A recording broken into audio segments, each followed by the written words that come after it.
أعوذ بالله من الشيطان الرجيم بسم الله الرحمن الرحيم الحمد لله رب العالمين وصلى الله على سيدنا محمد وآله الطاهرين.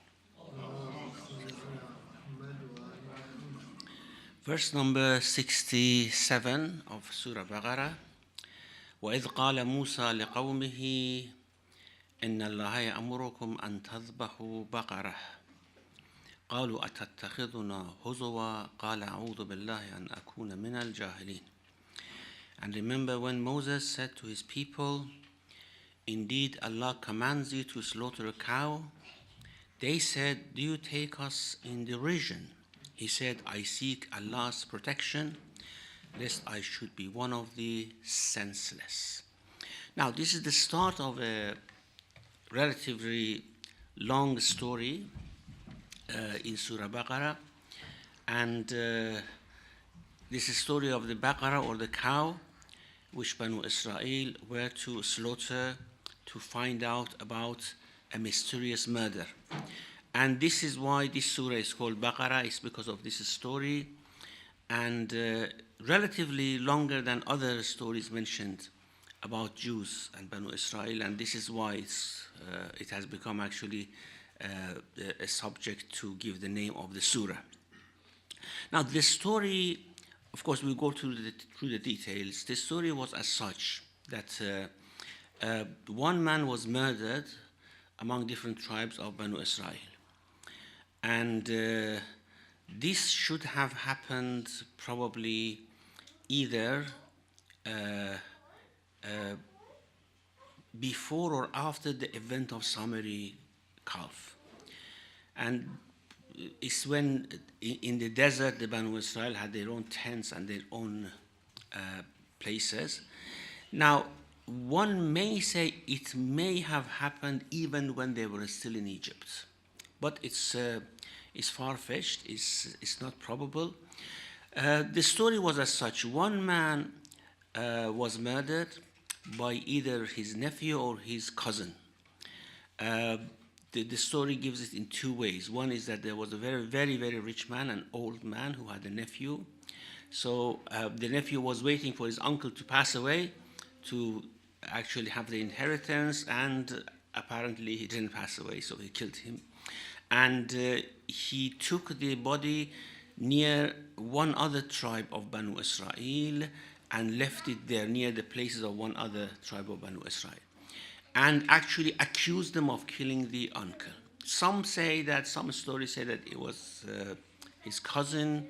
They wanted to marry, both of them wanted to marry one girl, and of course the cousin was a good man. The girl was given to him, and he, as a revenge, killed him and took the corpse to the area where another tribe of Banu Israel were living, and accused them of killing his cousin.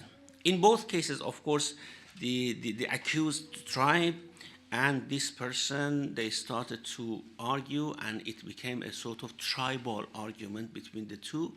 And they took the matter to Musa alayhi salam, and they said, you resolve this for us. Now, the answer that Musa gave them was very strange, and that was, initially he said that you have to slaughter a cow. And they were taken aback by that. What sort of judgment is this? We are asking you to judge for between us for this murder, and you tell us that we have to murder a cow. It's the second time when this issue of cow or calf comes up among Banu Israel. You remember we said that there was a symbol which was worshipped in Egypt by the Copts, and that was the Apis calf, which was one of the most honorable gods of Egypt.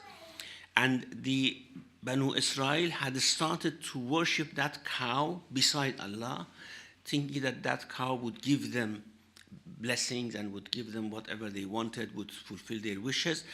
And it was for that reason that Samari actually made the calf and said that this is your God, again in the memory of the Apis cow. And here as well, For making the litigation, Musa asked them to slaughter a cow, which is again somehow going against that sanctity that they believed about the cow. Now, in the Bible, in the Deuteronomy 21, there is a similar story, but of course not exactly the same. It's a general sort of ruling about when someone is murdered, how the people should actually go about finding out the murderer or absolving themselves of the crime. It may be actually a sort of changed version of what the Quran says. Now, of course, the Jews may say that the story of the Quran is a sort of distorted version of this, and we say that this is the distorted version of the Quran. Now, the story in the Bible says, if someone is found slain, exactly the same event which happened, someone was found slain and the murderer was not known. If someone is found slain lying in a field in the land the Lord your God is giving you to possess, and is not known who the killer was. Now, so this is about when the Banu Israel had settled in Palestine. But we know that at the time of Musa, they had not settled yet, so that should have happened prior to this. And it's not known who the killer was. Your elders and judges shall go out and measure the distance from the body to the neighboring towns. Then the elders of the town nearest the body shall take a heifer, a female cow, that has never been worked and has never worn a yoke. Exactly the same description that the Quran says about the cow. And lead it down to a valley that has not been plowed or planted, and where there is a flowing stream. There in the valley, they are to break the heifer's neck. The Levitical priests shall step forward, for the Lord your God has chosen them to minister and pronounce blessings, the name of the Lord, and to decide all cases of dispute and assault. Then all the elders of the town nearest the body, this is exactly what happened. They actually took the body to the place of residence of one of the tribes.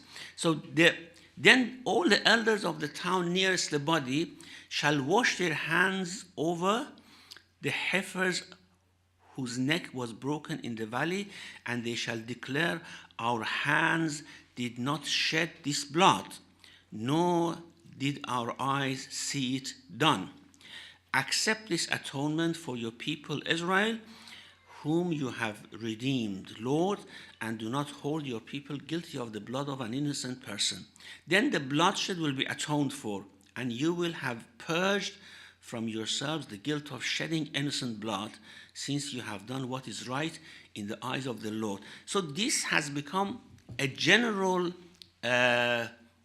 injunction, a general ruling, that whenever someone is found murdered and the murderer is not known, then you have to slaughter a cow, and then the elders of the city, which is the closest, come and wash their hands in its blood.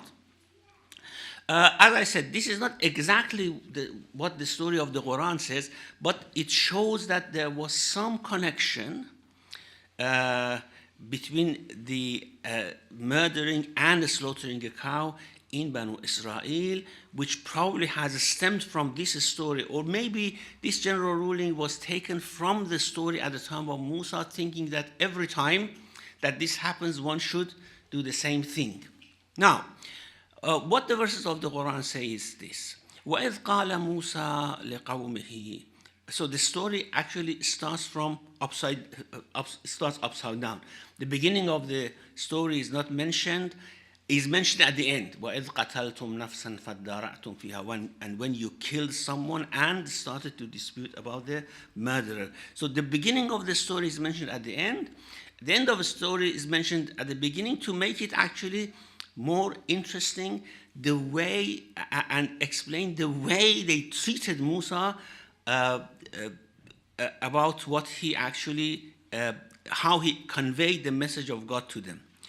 When the Moses said to his people, indeed God commands you to slaughter a cow. So when they came to Musa and they asked for the litigation to be settled by his judgment, he said, okay, I judge in this way. You, your Lord, it's not even my judgment, your Lord instructs you that you slaughter a cow. And this was either this became as a very strange thing for them, or again, that idea of the apis cow and worshipping of the cow and why should we slaughter a cow for this litigation came about. They didn't want to do it. And the following descriptions show that they really didn't want to do it. They brought many pretexts forward not to slaughter a cow, and it shows that they were not in favor of slaughtering cows. قالوا أتتخذنا هزوا. They said, are you ridiculing us? This is a mocking, of course. We asked you for settling the litigation and you ask us to slaughter a cow. قال أعوذ بالله أن أكون من الجاهلين. He said, well, I seek protection of God if I am senseless, if I am making a prank with you. It means actually such pranks. It would have been a prank, isn't it? Just to slaughter a cow without any reason. And such pranks are actually only done by the senseless people, by ignorant people. Now, after they asked, of course, they were asked to slaughter the cow and they accepted to do it. قالوا ادع لنا ربك يبين لنا ما هي. Okay, what sort of cow? This story is one of those examples which shows us we shouldn't ask very much about details of what we are told to do. We do what we are told and do not go into particulars. Some of us are like that nowadays, isn't it? When there is a ruling about something, we want to go to the very details, and then very details would make it very difficult. We make istiftah from Maraji. Should we do it in this way or in that way? Okay, do it the way you are told. You don't need to go into such details.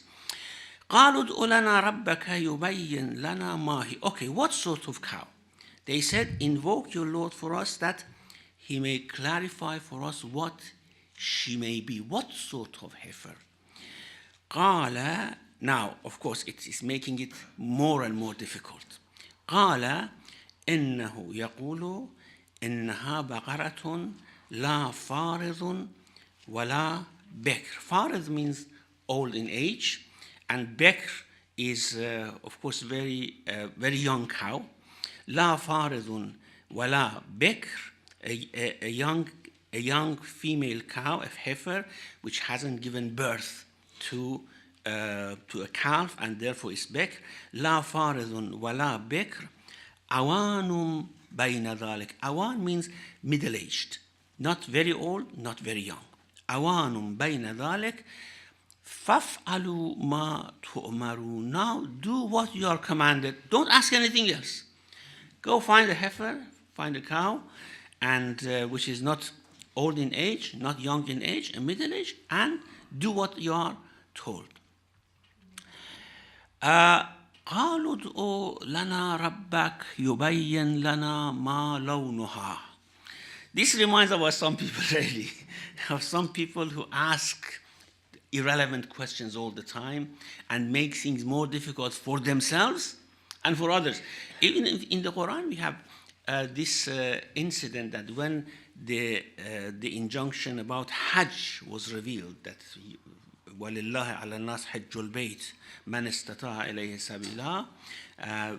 Whoever has means to go to Hajj, it is an obligation on them to go to Hajj. Someone asked the Prophet, should we do it every year or once? Now, the verse doesn't say every year or once, okay?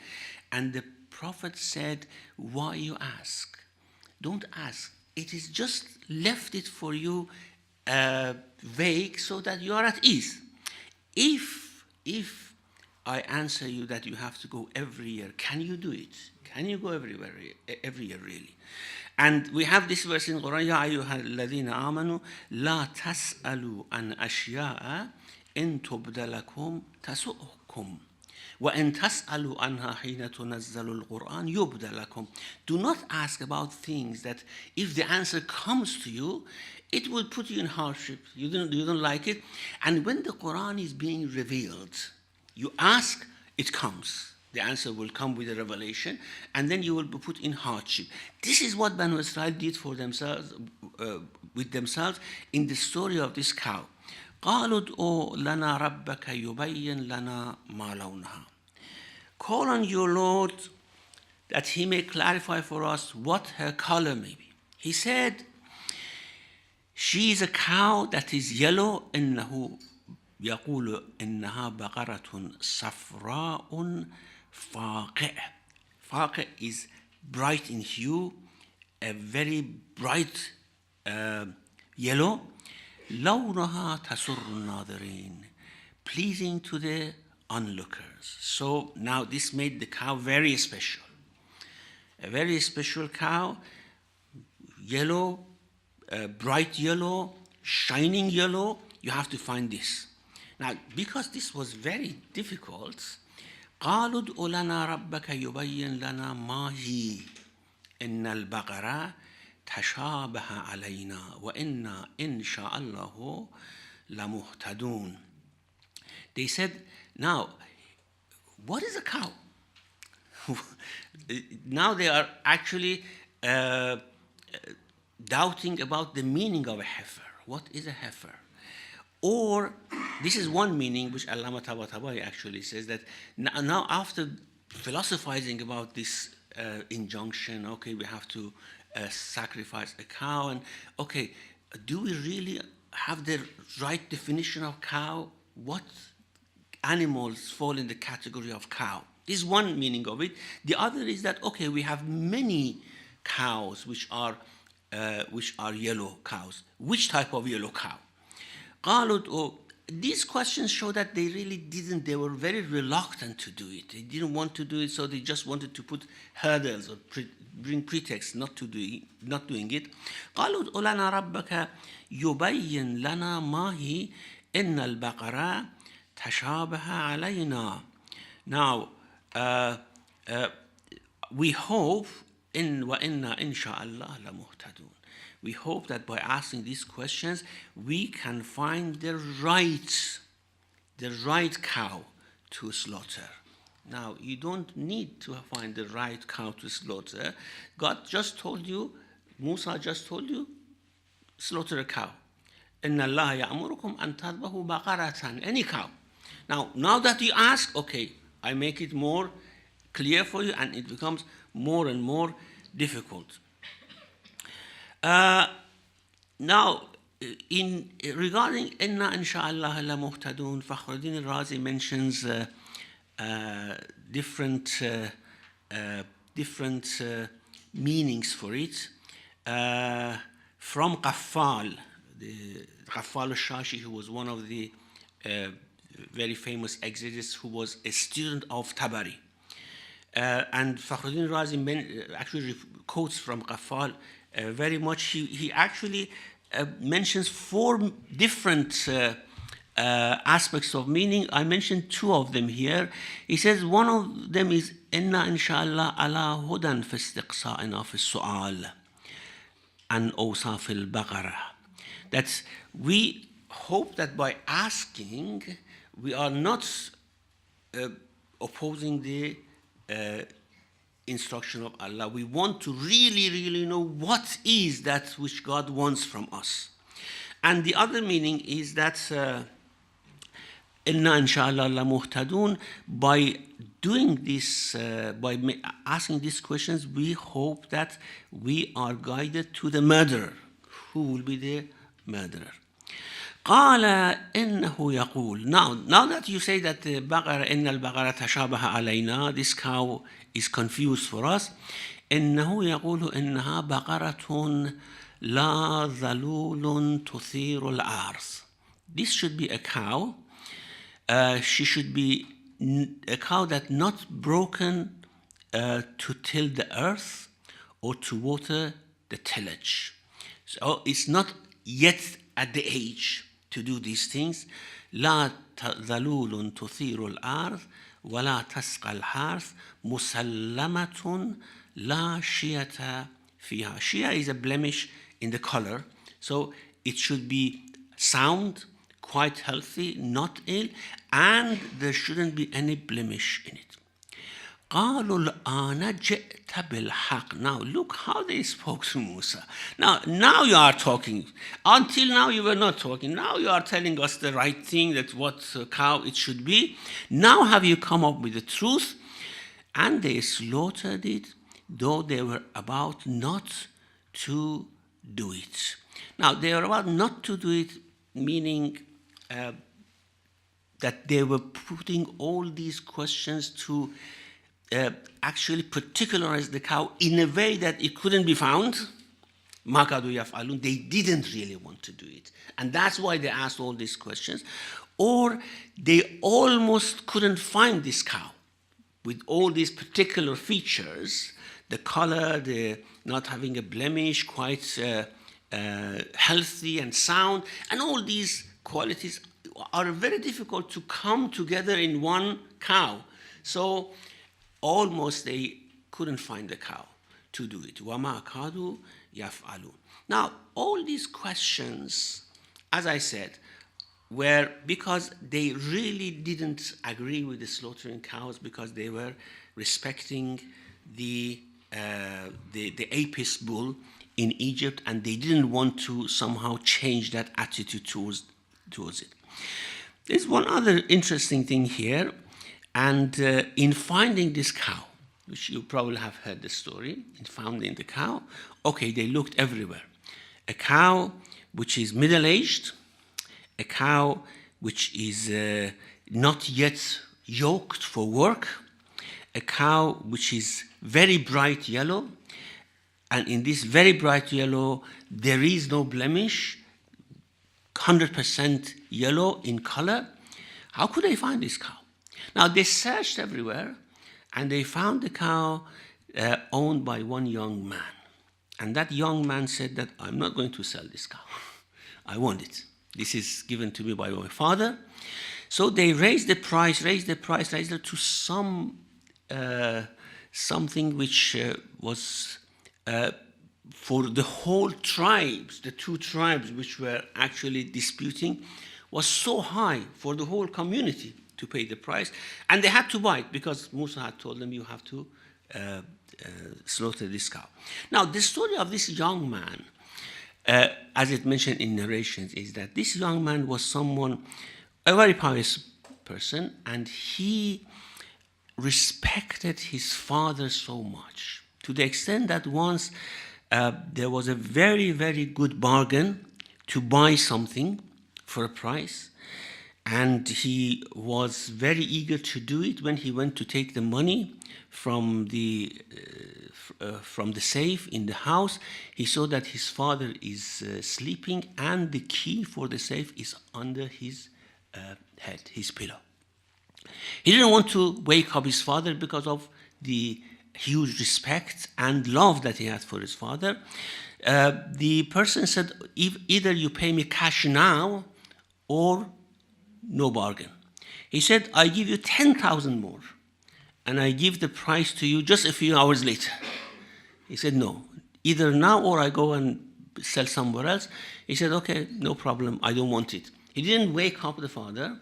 And when the father woke up and knew about the story, that how his son actually forsook the huge profit of the bargain because of him, and he didn't want to wake him up, he gave him this cow as a sort of token of love. Okay, take this cow now that you didn't wake me up. And this brought lots and lots of benefit. Actually, we have a hadith from the Prophet, peace be upon him, in this regard, that انظروا إلى البر ما بلغ بأهله. Look, doing good would take a person to what state, to what place? uh, comes to have the only cow in the whole Banu Israel, the only cow which fitted these particulars that are mentioned in the description. Now, the description of the cow is now finished. Now it comes to the beginning of the story. وَإِذْ قَتَلْتُمْ نَفْسًا فَادَّارَأْتُمْ فِيهَا.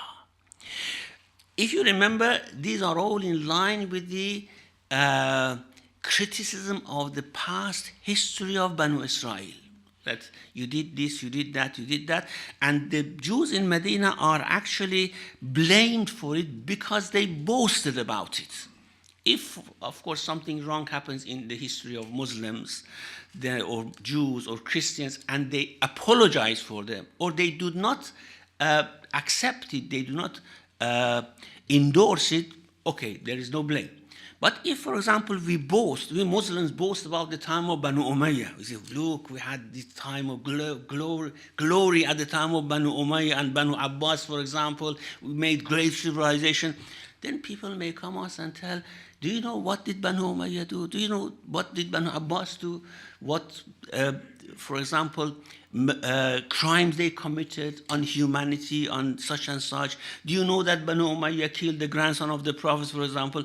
And if we want to actually deny that, then we are blamed. We are to blame. We are in that position that we could be blamed for our past history. And because the Jews were actually boasting about that past history and actually bringing that past history as something to oppose the new revelation, all these are mentioned to blame them as well, in addition to their forefathers. Now, وَإِذْ قَتَلْتُمْ نَفْسًا. Of course, the Jews in Medina did not kill anyone. This happened a couple of thousand years ago. However, because they were boasting about what had happened, of course, it could be mentioned like this: وَإِذْ قَتَلْتُمْ نَفْسًا فَادَّارَأْتُمْ فِيهَا وَاللَّهُ مُخْرِجٌ مَا كُنْتُمْ تَكْتُمُونَ. And when you killed a soul and accused one another about it, and Allah was to expose whatever you were concealing. Allah was exposed. Wallahu mukhrijun. Of course, it's mentioned in a present tense, mukhrijun. Some say that this is not only about Banu Israel. Generally, nothing in the world would remain hidden. As on the Day of Judgment, of course, things will be revealed and everything concealed would become apparent. Even in this world, things would become apparent. We have under this verse, several traditions are mentioned from the Prophet, peace be upon him, that whether you do evil or good, it one day eventually would become apparent when you conceal it. There is one hadith from the Prophet which says, إِنَّ عَبْدًا لَوْ أَطَاعَ اللَّهَ مِنْ وَرَاءِ السَّبْعِينَ حِجَابًا لَأَظْهَرَ اللَّهُ ذَلِكَ عَلَىٰ أَلْسِنَةِ النَّاسِ. If a person worships behind 70 veils so that no one should know about it, one day Allah would reveal it, even during his lifetime or later on. And we see this, for example, about Imam Amirul Mu'mineen Ali ibn Abi Talib. You see now, for 60 years he was cursed on pulpits. All sorts of accusations were made against him. He was not a Muslim. Even he did not pray at all. And when he was killed in mosque, some people in Syria asked, what was Ali doing in the mosque? He was not praying at all. Now you see how Allah has actually exposed his merits. And about many prophets in the past.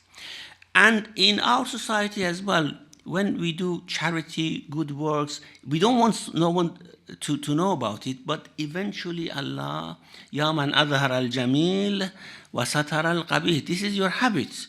You expose good and conceal evil. But if someone does real evil, is real evil, Allah would reveal that eventually to the people as well. And of course, not much of evil, the good usually would become apparent. أوحى الله إلى موسى عليه السلام قل لبني إسرائيل يخفون لي أعمالهم وعلي أن أظهرها لهم. Allah revealed to Musa, tell to Bani Israel, they should try to conceal the good they do, and exposing it is my duty. I will do it for them. I will expose it. I will let people know about it. Anyhow, وَاللَّهُ مُخْرِجٌ مَا كُنْتُمْ تَكْتُمُونَ. Either it's just a particular statement about this story, or it is a general statement that Allah always would expose, especially when it comes to Day of Judgment. وَإِذْ قَتَلْتُمْ نَفْسًا فَادَّارَأْتُمْ فِيهَا وَاللَّهُ مُخْرِجٌ مَا كُنْتُمْ تَكْتُمُونَ فَقُلْ نَضْرِبُوهُ بِبَعْضِهَا. And then we said, make a contact between this corpse and the body of the cow. Actually hit them together. كَذَلِكَ يُحْيِي اللَّهُ الْمَوْتَى. So when they actually made a contact between the body of the cow, the corpse of the cow, and the corpse who was murdered, he was revived. Life was given to him. He actually was alive for a short period and told who had killed him, and then died again. This was the judgment. He was not to live, of course. His time had passed. He was not going to be lived. But what happened, by hitting the bodies together, by making the contact between the bodies, the corpse of the cow and the corpse of the man came back to life and said who had killed him, and died again. فَقُلْ نَضْرِبُوهُ بِبَعْضِهَا كَذَلِكَ يُحْيِي اللَّهُ الْمَوْتَى. Now, first of all, there is a big sign for this, that someone who's dead, the soul has gone, can come back, can come to a body. Of course, كَذَلِكَ يُحْيِي اللَّهُ الْمَوْتَى doesn't mean that this body which is buried will and is perished and rotten would find life again. But it is, if this is possible, God can make another body later on the Day of Judgment, and the soul can go back into that body. كَذَلِكَ يُحْيِي اللَّهُ الْمَوْتَى وَيُرِيكُمْ آيَاتِهِ. Now, this ayat, he shows you his signs. That first of all, he knows everything. He can allow his prophets to do things which ordinary people cannot do. He can revive the dead, and many other things that we learn from this story. كَذَلِكَ وَيُرِيكُمْ آيَاتِهِ لَعَلَّكُمْ تَعْقِلُونَ. He shows you his signs so that you use your reason. There is you remember we said that the Quran has 4 levels of meaning. One is ibara, the expression, which this is what we are doing here. We just talk about the expression of the Quran, explain it. Then there is ishara in all these expressions, that there are hidden meanings which people, the elite of the mu'minun, can understand from these verses.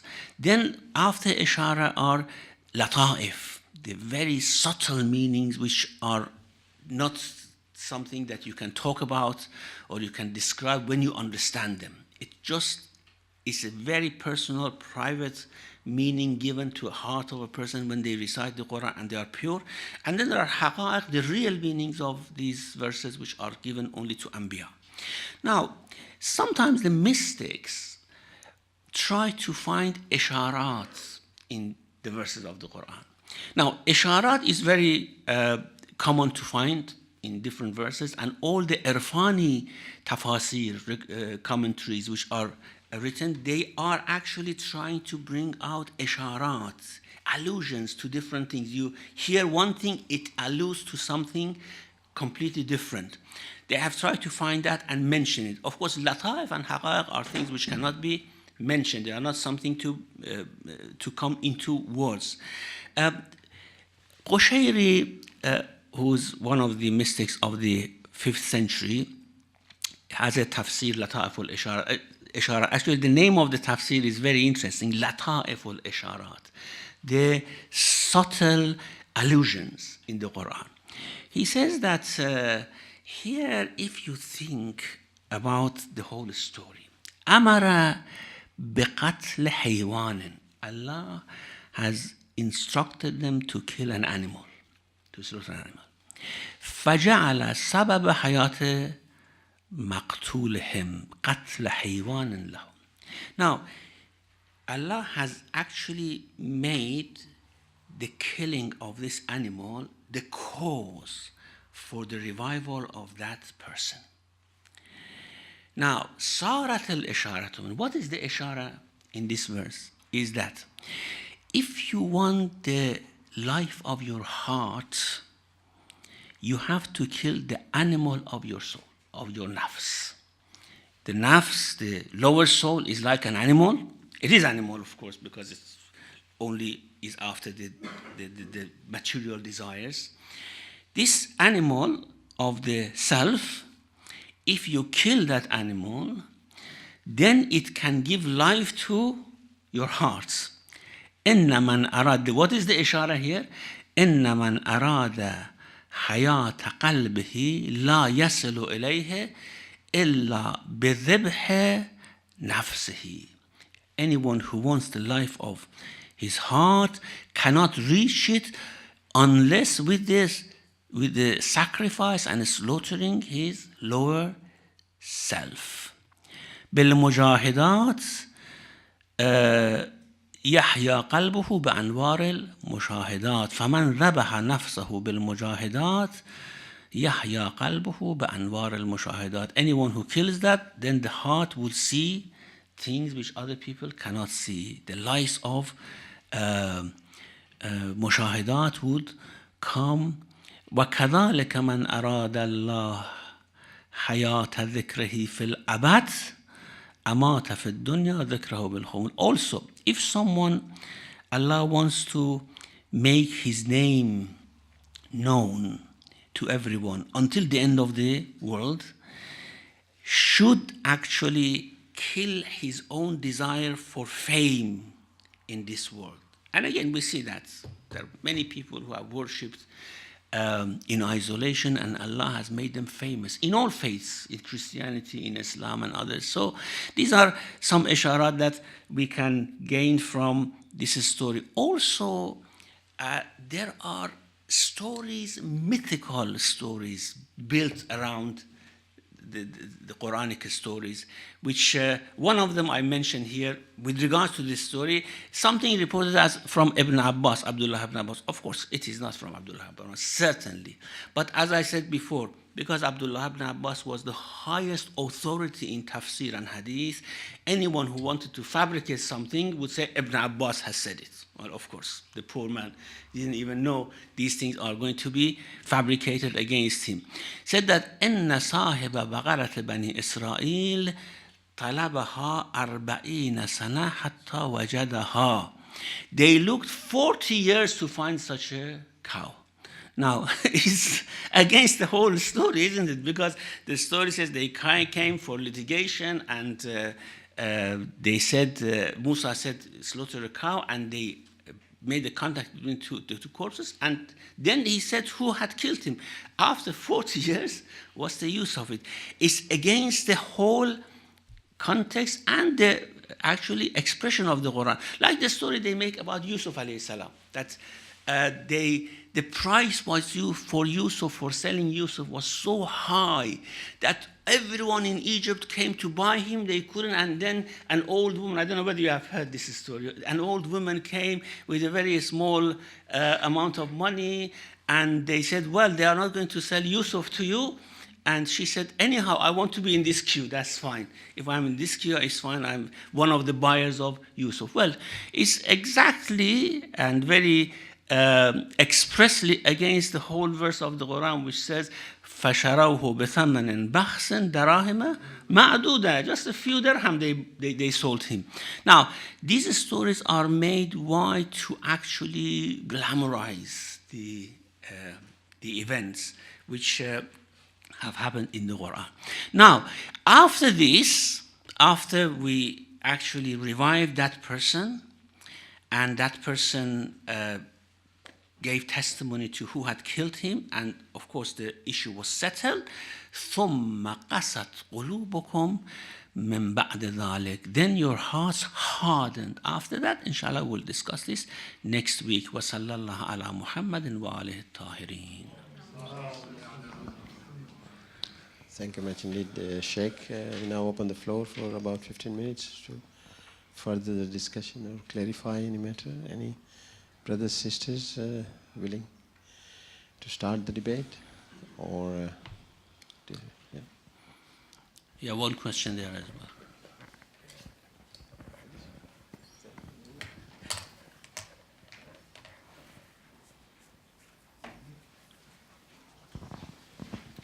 Assalamu alaikum. Sorry, I must have been distracted. I just wanted to ask you, the part that you just mentioned about if you want the life of your heart, you have to kill the animal of your soul. Where did that come from?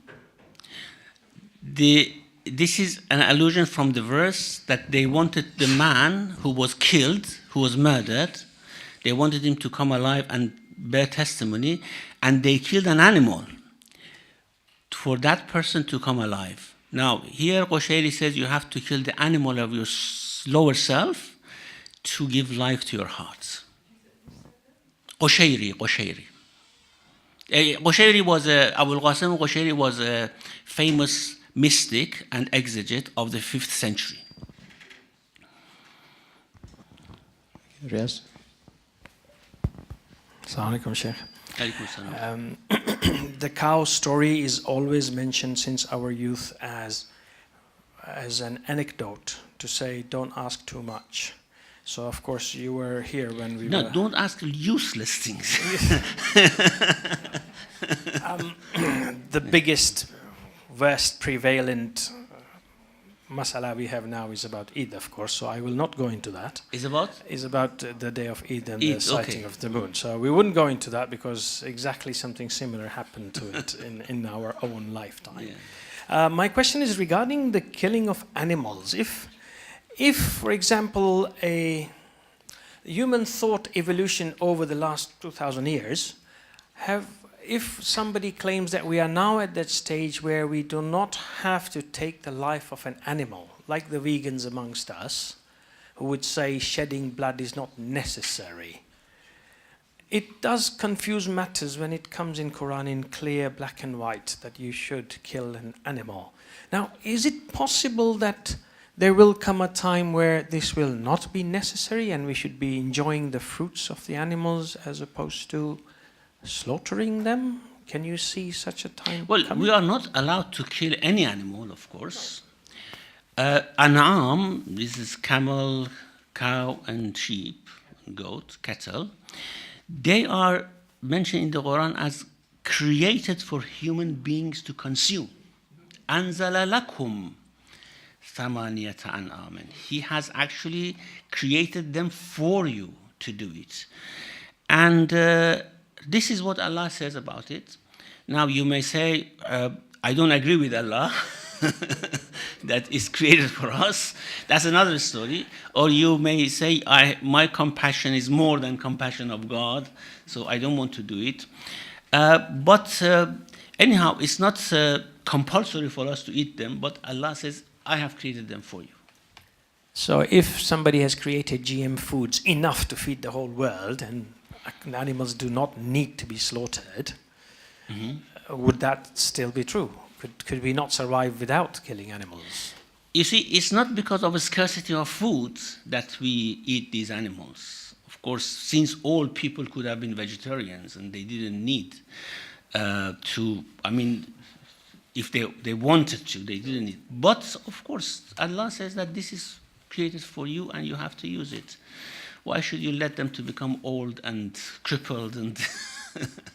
Yeah. Well, in other words, we are not utilizing the ni'mat of Allah if we are not partaking in such a thing. We better not shed the blood of human beings rather than not shedding the blood of animals. We'll keep it to that. Thank you. Yeah. Thank you. Any other sisters? Any sister? my impression from Surah Baqarah and this story is all about the killing of humans, not the cow. This is the most important thing Yeah. from the story. And because of that story, and I think, maybe I'm not right, so I'm asking, is that to do with the ayah, say, من أجل ذلك كتبنا على بني إسرائيل أن من قتل نفسا كأنما قتل الناس جميعا?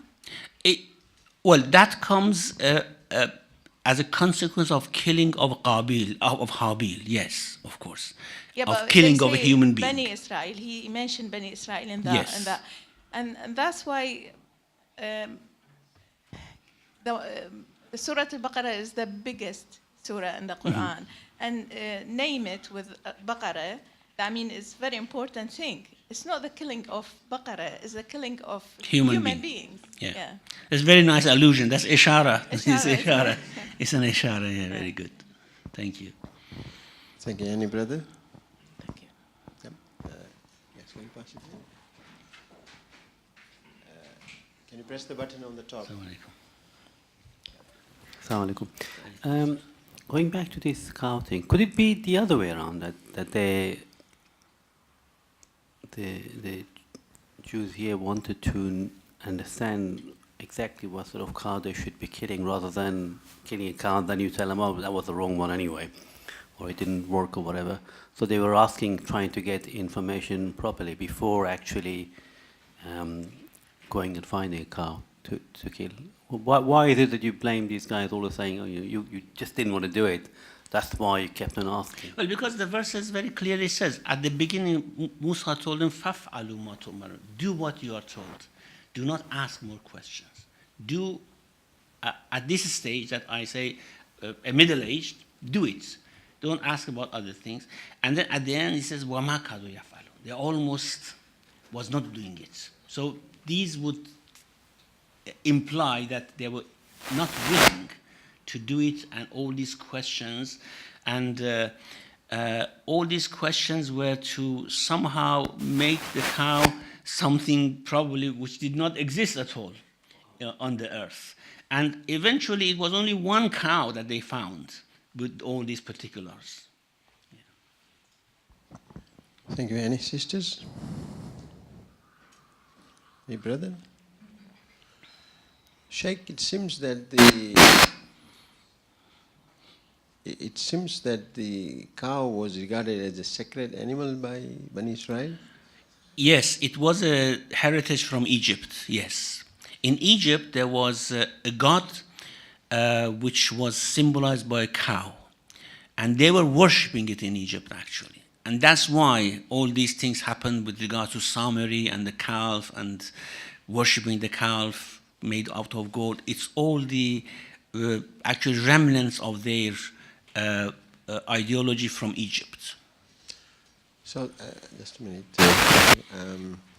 So it seems that not only that community, but because nowadays as well, the Hindus, they see, but God knows for how many long years they have been considering cow as a sacred animal. So perhaps that may have continued into the Hinduism. Well, I don't know whether their view about cow is the same as Egyptians, because Egyptians regarded it as one of the most powerful gods.